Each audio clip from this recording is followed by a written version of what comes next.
Hello my dear friends, once again most welcome everyone. एक बार फिर से आप सभी दोस्तों का समसामयिक घटना चक्र परिवार की तरफ से हार्दिक स्वागत है और आप सभी लोगों का वेलकम है आज के हमारे डेली करंट अफेयर के सेशन में। जितने भी दोस्त हमारे साथ जुड़े हुए हैं इस समय, एक बार सेशन को आप सारे लोग सेशन को शुरू करने से पहले शेयर कर दीजिएगा सारे दोस्तों के बीच में।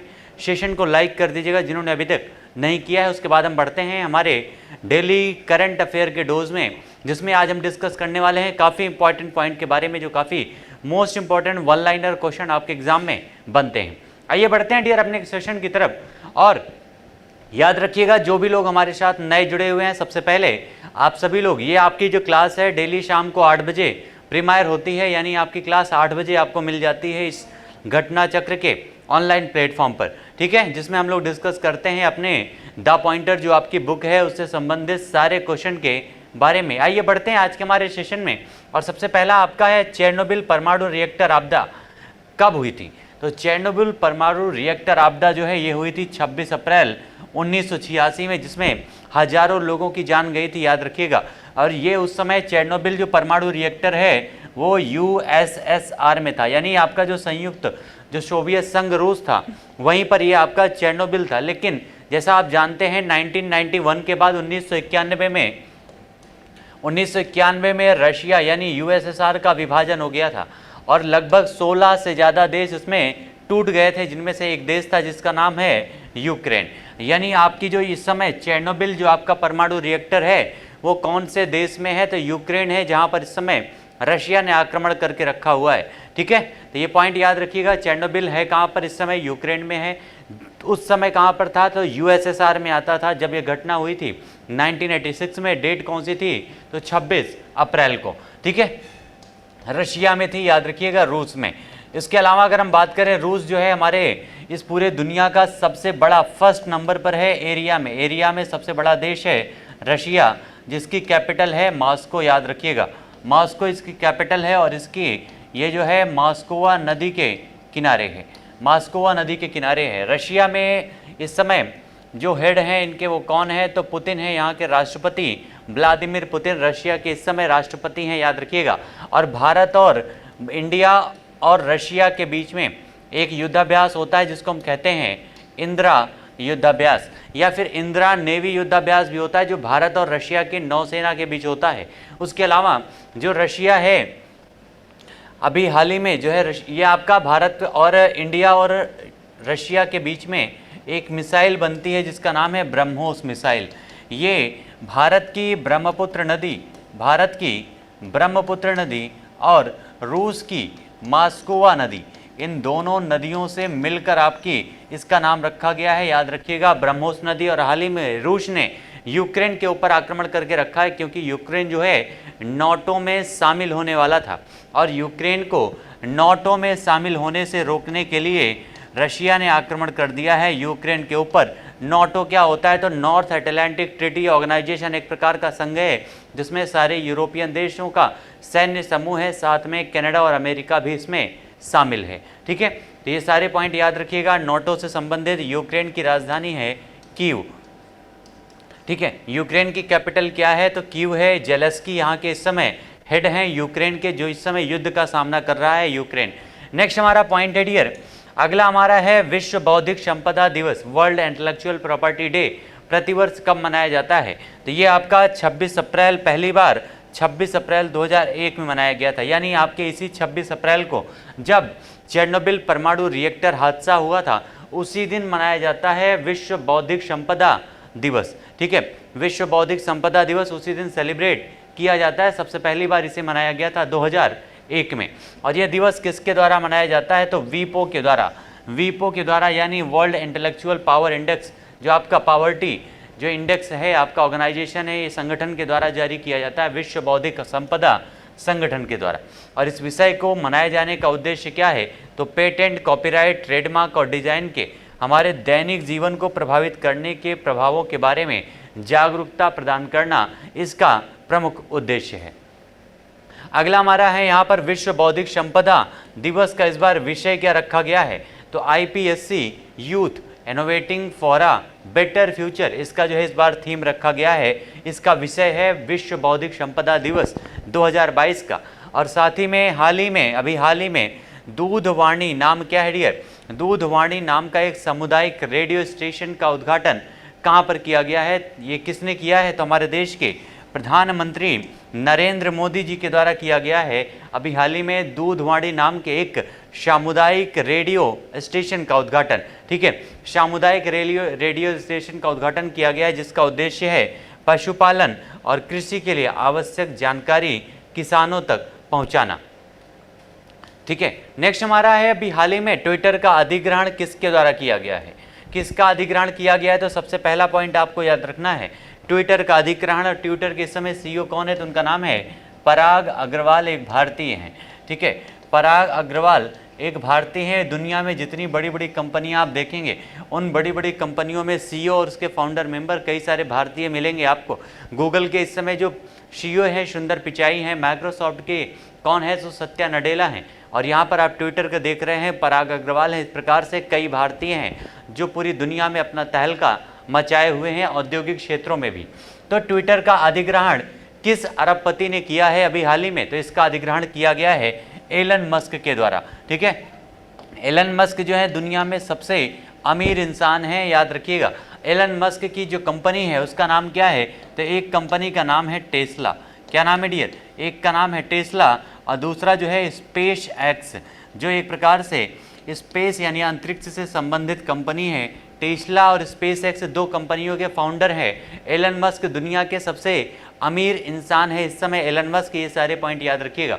और एलन मस्क ने ट्विटर का अधिग्रहण कितने बिलियन डॉलर में किया है? ट्विटर का जो अधिग्रहण है एलन मस्क के द्वारा कितने बिलियन डॉलर में किया गया है? तो ये अधिग्रहण किया गया है 44 बिलियन डॉलर में। ठीक है, 44 बिलियन डॉलर में ये अधिग्रहण किया गया है, याद रखिएगा। अगला हमारा है एशियाई कुश्ती चैंपियनशिप 2022 का आयोजन कहाँ पर किया गया है? एशियाई कुश्ती चैंपियनशिप 2022 का आयोजन अभी हाल ही में कहाँ पर किया गया है डियर? तो ये किया गया है मंगोलिया में। कहाँ पर? मंगोलिया में इसका आयोजन किया गया है। मंगोलिया आप देखेंगे रशिया से नीचे और चाइना के जस्ट ऊपर है मंगोलिया। कुछ इस तरह से आप दिखेगा, मंगोलिया चाइना और रशिया के बीच में। ठीक है, मंगोलिया में ये आपका आयोजन किया गया था एशियाई कुश्ती चैंपियनशिप 2022 का। और यह है जो है इसका 35वां संस्करण है, याद रखिएगा। ठीक है, 35th संस्करण है, 35वां संस्करण है जो मंगोलिया में आयोजित किया गया है। अगर इस एशियाई कुश्ती की बात करें डियर, तो वर्ष 2022 के एशियाई कुश्ती चैंपियनशिप की अगर हम बात करें पदक तालिका की, तो इस पदक तालिका में पहले स्थान पर कौन है? तो पहले स्थान पर है जापान। और आपको पता है इसी जापान के टोक्यो में डियर, इसी जापान के टोक्यो में ओलंपिक और पैरा ओलंपिक का जो है शुरुआत किया गया था। 2020 का जो ओलंपिक था उसको सेलिब्रेट किया गया था 2021 में। ठीक है, 2021 में ये आपका गेम आयोजित किया गया था टोक्यो में, याद रखिएगा। ठीक है, मोस्ट इंपॉर्टेंट है, जिसमें ओलंपिक में भारत ने 7 मेडल जीते थे और पैरा ओलंपिक में भारत को मिले थे टोटल 19 मेडल। ये सारे पॉइंट याद रखिएगा, मोस्ट इंपॉर्टेंट पॉइंट है। और ये आपका एशियाई कुश्ती चैंपियनशिप में जापान यहाँ पर पहले स्थान पर है 10 स्वर्ण के साथ में, टोटल 21 पदक के साथ में। दूसरे नंबर पर ईरान है कुश्ती में 10 आपके स्वर्ण पदक और 15 टोटल मेडल के साथ में। कजाकिस्तान तीसरे पर है और भारत हमारा जो हमको याद रखना है, यहाँ पर भारत है चौथे स्थान पर। भारत ने टोटल 14 मेडल जीते हैं, जिसमें 4 जो है गोल्ड मेडल है, याद रखिएगा। 4 गोल्ड मेडल के साथ में भारत ने टोटल जीते हैं 14 मेडल। और भारत की रैंकिंग कितनी है? तो भारत की रैंकिंग है यहाँ पर चौथी। ये पॉइंट याद रखिएगा। टॉप 5 में यहाँ पर आपका है इंडिया। ठीक है, चलिए आइए बढ़ते हैं नेक्स्ट पॉइंट पर डियर। अगला हमारा है किस राज्य के पूर्व मुख्यमंत्री जेम्स ड्रिंगवेल रिम्बोई का अभी हाल ही में निधन हो गया है? तो ये निधन कब हुआ है? ये आपका 21 अप्रैल 2022 की बात है। और ये जेम्स ड्रिंगवेल जो रिम्बाई हैं, ये कौन से राज्य के मुख्यमंत्री हैं? इसके बारे में यहाँ पर क्वेश्चन पूछा गया है डियर। तो ये हैं मेघालय के। कहाँ के? मेघालय के मुख्यमंत्री हैं जेम्स ड्रिंगवेल रिम्बाई, जिनका अभी हाल ही में निधन हुआ है। और मेघालय राज्य के वर्तमान मुख्यमंत्री कौन हैं? तो मेघालय में इस समय मुख्यमंत्री हैं जिनका नाम है कोनराड संगमा। ठीक है, कोनराड संगमा है। राज्यपाल कौन है? तो सत्यपाल मलिक जी, जो जब जम्मू कश्मीर में एक प्रकार से सबसे पहली बार जब यूनियन टेरिटरी उसको घोषित किया गया था तो वहां पर भी राज्यपाल कौन थे? सत्यपाल मलिक जी थे। ठीक है, तो इस प्रकार से कोनराड संगमा मुख्यमंत्री हैं और सत्यपाल मलिक यहाँ के क्या है? तो राज्यपाल हैं। अगला हमारा पॉइंट है Chinese spies from Chairman Mao to Xi Jinping. ये पुस्तक किसके द्वारा लिखा गया है? तो ये सी जिनपिंग के बारे में लिखा गया है, यानी माओ से लेकर के सी जिनपिंग तक के इतिहास के बारे में, चाइना के बारे में ये पुस्तक लिखी गई है। विशेष रूप से माओ से तुंग के बारे में बात किया जा रहा है यहाँ पर। ठीक है, ये पुस्तक किसके द्वारा लिखा गया है? तो रोजर फॉलीगोट के द्वारा लिखा गया है। रोजर फॉलीगोट के द्वारा इस पुस्तक को लिखा गया है, याद रखिएगा। नेक्स्ट हमारा पॉइंट है प्रधानमंत्री नरेंद्र मोदी जी के द्वारा। अगला क्वेश्चन हमारा क्या डियर? प्रधानमंत्री नरेंद्र मोदी जी के द्वारा 500 किलोवाट के सौर ऊर्जा संयंत्र का उद्घाटन कहां पर किया गया है? तो ये 500 किलोवाट के सौर ऊर्जा संयंत्र का उद्घाटन किसके द्वारा? तो प्रधानमंत्री जी के द्वारा कहां पर किया गया है? तो पल्ली गांव में किया गया है। और इस उद्घाटन के साथ ही भारत की पहली कार्बन न्यूट्रल पंचायत कौन बन गई है? तो उसका नाम है पल्ली पंचायत। ठीक है, हमारे देश की सबसे पहली कार्बन न्यूट्रल पंचायत कौन सी बनी है? तो पल्ली पंचायत बनी है हमारे देश की सबसे पहली यहाँ पर कार्बन न्यूट्रल पंचायत। और आपको पता है अभी हाल ही में कार्बनिक खेती शुरू करने वाला सबसे पहला राज्य कौन सा बना था? तो केरल बना था। जैविक खेती शुरू करने वाला सबसे पहला राज्य सिक्किम बना था। ड्रोन के द्वारा एक प्रकार से बीजों का छिड़काव और उर्वरकों का छिड़काव करने वाला पहला राज्य कौन सा बना था? तो छत्तीसगढ़ बना था। ये सारे पॉइंट भी नोट कर लीजिएगा। अगला हमारा यहाँ पर क्वेश्चन है डियर कि trends in world military expenditure, ये आपका रिपोर्ट किसके द्वारा जारी किया गया है? कौन सा? Trends in world military expenditure report जो है किसके द्वारा जारी की गई है? तो ये सिपरी की रिपोर्ट है, यानी Stockholm International Peace Research Institute. किसके द्वारा dear? Stockholm International Peace Research Institute के द्वारा जारी किया गया है, जिसमें भारत का जो सैन्य खर्च है उसमें वो भारत कौन से स्थान पर है पूरी दुनिया में? तो भारत जो है तीसरे स्थान पर है 76.6 बिलियन डॉलर के साथ में। ठीक है, भारत जो है तीसरे स्थान पर है। पहले स्थान पर कौन है? तो याद रखिएगा फर्स्ट पे है अमेरिका। ठीक है, पहले पर है अमेरिका, याद रखिएगा।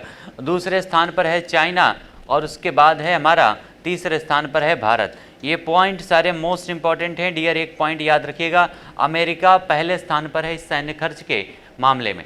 इसमें रिपोर्ट के अनुसार सैन्य खर्च के संदर्भ में यहाँ पर दूसरे स्थान पर और पहले स्थान पर कौन कौन है? तो ये पहला स्थान किसका है डियर? तो अमेरिका का है। हमने आपको बताया 801 बिलियन डॉलर के साथ में अमेरिका पहले स्थान पर बना हुआ है। जबकि दूसरे स्थान पर कौन है? तो दूसरे स्थान पर है चाइना 293 बिलियन डॉलर के साथ में। इस प्रकार से आप रैंकिंग देख सकते हैं। फर्स्ट पर अमेरिका है, फिर है चाइना, उसके बाद है इंडिया। ठीक है, ये सैन्य खर्च यानी हमारे विश्व में कौन से देश अपने सेनाओं पर कितना खर्च करते हैं, हथियारों पर कितना खर्च करते हैं, सैन्य उपकरणों के लिए कितना खर्च करते हैं, इन सारी चीज़ों का रिकॉर्ड जारी किया गया, जिसमें अमेरिका अपने सेना पर सबसे ज़्यादा खर्च करता है। दूसरे स्थान पर चाइना और तीसरे स्थान पर है हमारा इंडिया। ठीक है, अमेरिका की अगर हम बात करें डियर तो अमेरिका की कैपिटल क्या है? तो वॉशिंगटन डीसी अमेरिका की कैपिटल है। और यहीं पर वर्ल्ड बैंक और आईएमएफ का मुख्यालय है, यानी इंटरनेशनल मॉनेटरी फंड। और इन दोनों का जो है शुरुआत किया गया था 1945 में। 1945 में इसी अमेरिका की दूसरी कैपिटल है जिसको कहते हैं न्यूयॉर्क।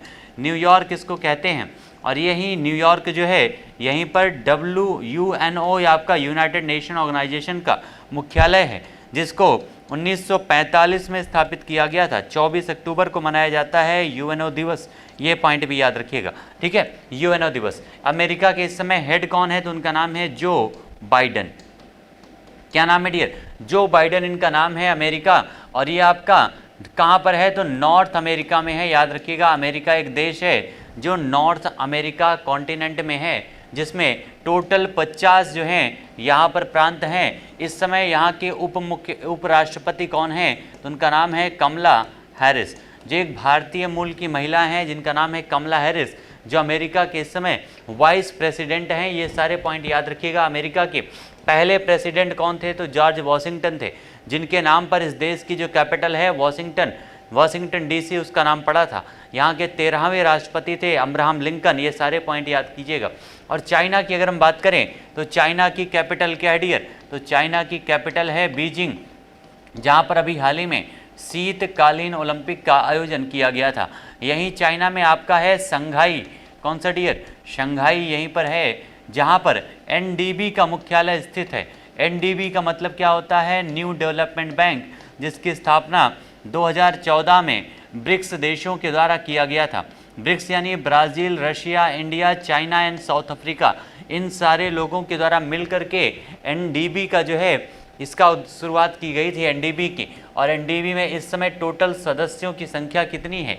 तो टोटल सदस्यों की संख्या 9 पहुंच चुकी है यहाँ पर एनडीबी में। ये सारे पॉइंट याद रखिएगा।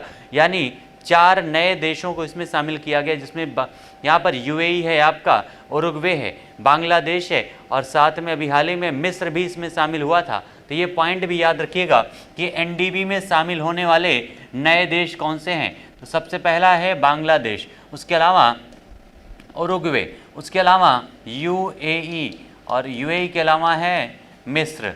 यानी ये सारे पॉइंट याद रखिएगा, मोस्ट इंपॉर्टेंट है डियर। ये 4 देश इस समय शामिल हुए हैं एनडीबी में, जिसका मुख्यालय है शंघाई में। दुनिया को तबाह करने वाला, लाखों लोगों की जान लेने वाला, लाखों क्या करोड़ों लोगों की जो कोरोना वायरस है, उसकी शुरुआत भी कहाँ से हुई थी? तो इसी चाइना में एक शहर है जिसका नाम है वुहान सिटी। इसी वुहान सिटी से ही कोविड वायरस की शुरुआत हुई थी। ये सारे पॉइंट याद रखिएगा, चीन से संबंधित। और यहाँ के इस समय हेड कौन है? तो उनका नाम है शी जिनपिंग, जिन्होंने एक ऐतिहासिक प्रस्ताव पास किया है, जिसके माध्यम से वो जब तक चाहेंगे तब तक उस देश के प्रमुख बने रहेंगे। आइए बढ़ते हैं नेक्स्ट पॉइंट पर डियर। अगला हमारा पॉइंट क्या है डियर? यहाँ पर अगला क्वेश्चन है लॉरियंस वर्ल्ड स्पोर्ट्स, यहाँ पर आपका लॉरियस वर्ल्ड स्पोर्ट्स अवार्ड 2022 के विजेताओं की घोषणा कब की गई है? तो ये किया गया है 24 अप्रैल 2022 को। कब किया गया डियर? 24 अप्रैल 2022 को लॉरियस वर्ल्ड स्पोर्ट अवार्ड 2022 के विजेताओं की घोषणा की गई। अगर इसकी हम बात करें तो वर्ष 2022 में लॉरियस वर्ल्ड स्पोर्ट्स अवार्ड के जो विजेता हैं उनका नाम क्या है? तो सबसे पहले Laureus world sportsman of the year किसे घोषित किया गया है डियर? तो ये घोषित किया गया है मैक्स वेस्टप्पन, जो एक प्रकार से जो कार रेसिंग होती है आपकी ग्रैंड प्रिक्स, उसके खिलाड़ी हैं मैक्स वेस्टप्पन। और ये जो हैं मोटर रेसिंग से संबंधित हैं, जिन्हें Laureus world sportsman of the year का जो है सम्मान दिया गया है, आपको पता होगा। नेक्स्ट हमारा है Laureus world sport women of the year. तो वुमेन में किसको घोषित किया गया है? तो इलेन थॉम्पसन हिराह को घोषित किया गया है, जो एक एथलेटिक्स है। उसके अलावा नेक्स्ट हमारा जो पॉइंट है डियर अगला है विश्व टीकाकरण सप्ताह। क्योंकि ये दुनिया में 2 साल से टीके ही लग रहे हैं, इसलिए ये पॉइंट काफ़ी इंपॉर्टेंट है कि विश्व टीकाकरण सप्ताह कब मनाया जाता है। तो ये आपका कब मनाया गया है? यहाँ पर 24 से 30 अप्रैल के बीच में इसको मनाया गया है विश्व टीकाकरण सप्ताह, जिसका इस बार का जो विषय था, टीकाकरण का जो विषय इसमें रखा गया है लॉन्ग लाइफ फॉर ऑल। क्या हो जाएगा? इसका जो विषय है वो रखा गया है लॉन्ग लाइफ फॉर ऑल, इसका जो है थीम रखा गया है। और आपको पता है पूरी दुनिया में 2021 से टीके ही लग रहे हैं कोविड के, और हमारे देश में इंद्रधनुष योजना भी है, जो विशेष रूप से टीकों के लिए ही इस योजना को चालू किया गया है। महिलाओं और बच्चों के लिए अभी हाल ही में इंद्रधनुष 4.0 भी लॉन्च किया गया था। इंद्रधनुष गहन मिशन इंद्रधनुष 4.0 अभी हाल ही में टीकाकरण के लिए, बच्चों और महिलाओं के टीकाकरण के लिए इसको लॉन्च किया गया था, याद रखिएगा। नेक्स्ट हमारा है मैनॉर्क ओपन शतरंज टूर्नामेंट का 2022 का खिताब किसने जीता है? मैनॉर्क ओपन शतरंज 2022 का खिताब किसने जीत लिया डियर? तो भारत के हैं डी गुकेश, उनका नाम है, जिन्होंने जीत लिया। और आपको पता है भारत का जलवा क्या है कि भारत के एक खिलाड़ी हैं जिनका नाम है आर प्रज्ञानंद। उन्होंने दूसरी बार फिर से दुनिया के सबसे महान खिलाड़ी शतरंज में मैग्नस कार्लसन को पराजित कर दिया है अभी हाल ही में। ठीक है, मैग्नस कार्लसन को 2 बार पराजित कर चुके हैं प्रज्ञानंद, जिनकी उम्र है लगभग केवल 13 वर्ष। आइए बढ़ते हैं नेक्स्ट पॉइंट पर। मैनॉर्क ओपन शतरंज टूर्नामेंट आयोजन कहाँ पर हुआ था? तो इसका आयोजन किया गया था स्पेन में। कहाँ पर किया गया था डियर? स्पेन। ये वही स्पेन है जहाँ से कोलंबस ने अमेरिका की खोज की थी 1492 में, याद रखिएगा 1492 में किसके द्वारा? तो कोलंबस के द्वारा खोज किया गया था अमेरिका की, ठीक है, कोलंबस के द्वारा अमेरिका की खोज की गई थी, याद रखिएगा, मोस्ट इंपॉर्टेंट है डियर। ये आपका एक प्रकार से हिस्ट्री का क्वेश्चन है, लेकिन आपके जीएस सेक्शन में आपके एग्जाम में बनते हैं ये क्वेश्चन। नेक्स्ट हमारा है एमिलिया रोमांगना, फार्मूला 1 ग्रैंड प्रिक्स 2022 का खिताब किसने जीत लिया है? तो ये वही खिलाड़ी हैं जिनके बारे में अभी हमने पढ़ा है। लॉरियल जो आपका वर्ल्ड ऑफ द ईयर का अवार्ड मिला है, ये मैक्स वर्स्टैपन को दिया गया है 2022 का, और इन्होंने ही जीता है एमिलिया रोमांगना फार्मूला 1 ग्रैंड प्रिक्स, जिसका आयोजन कहाँ पर किया गया था? तो इटली में किया गया था। कहाँ पर इसका आयोजन किया गया था? इटली में। इटली की जो कैपिटल है डियर, इटली की कैपिटल क्या है? एक बार कमेंट में, काफ़ी सारे लोग जानते होंगे, पुराने समय में इटली ही सबसे बड़ी औद्योगिक राजधानी थी यूरोप की। इसकी कैपिटल क्या है? कमेंट में आंसर करके बताइएगा। इसे यूरोप का भारत कहा जाता है, याद रखिएगा, क्योंकि इसकी मैक्सिमम पॉपुलेशन जो है वो भी कृषि पर आश्रित है। इटली जो है उसको क्या कहा जाता है? तो यूरोप के भारत के नाम से इसको जाना जाता है, ठीक है। नेक्स्ट हमारा है लॉजिसेम वायु 2022। ये इसका लॉजिसेम 2022 ये वायु जो है किस 2022 का कहाँ पर लॉन्च किया गया है? तो नई दिल्ली में। आयोजन कहाँ पर किया गया है? नई दिल्ली में इसका आयोजन किया गया है। किसके द्वारा आयोजन किया गया है? तो वायुसेना के द्वारा, ठीक है। नई दिल्ली में इसका आयोजन किया गया है लॉजिसेम वायु का। किसके द्वारा? तो भारतीय वायुसेना के द्वारा। भारतीय वायुसेना दिवस हमारा मनाया जाता है 8 अक्टूबर को, सेलिब्रेट किया जाता है एयरफोर्स डे। विश्व के सबसे बड़े साइबर अभ्यास की मेजबानी कौन से देश के द्वारा की गई है? किसने किया है? विश्व के सबसे बड़े साइबर अभ्यास, आप लोगों ने अभी तक सुना होगा युद्धाभ्यास, ठीक है। हर जगह युद्धाभ्यास होते हैं, मालाबार युद्धाभ्यास, इंदिरा युद्धाभ्यास, अभी हाल ही में लामितीय युद्धाभ्यास, वरुण युद्धाभ्यास, सूर्य किरण युद्धाभ्यास, लेकिन ये साइबर युद्धाभ्यास है। कौन सा?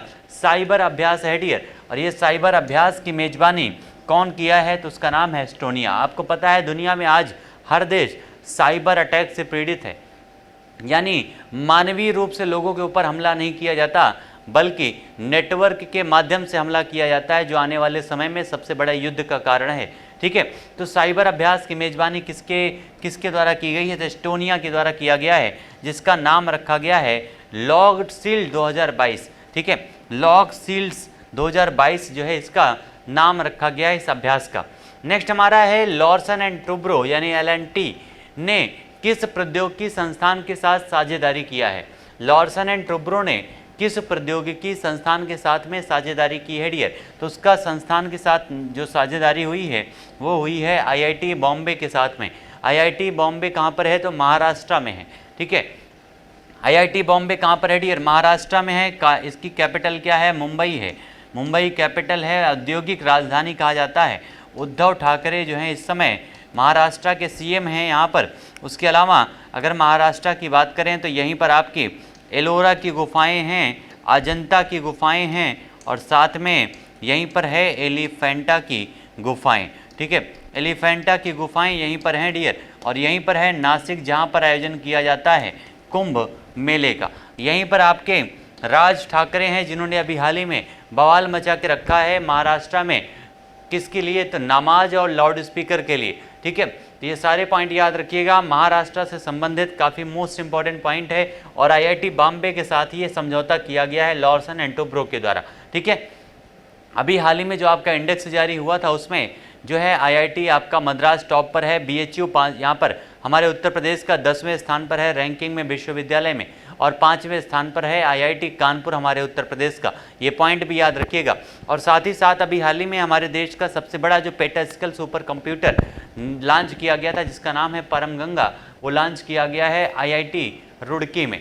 और ठीक है, और ये इसके अलावा एक पॉइंट और याद रखिएगा, इस टोटल IIT की संख्या हमारे देश में 23 है, और उनमें से अभी हाल ही में एक IIT UAE में खोलने की घोषणा की गई है।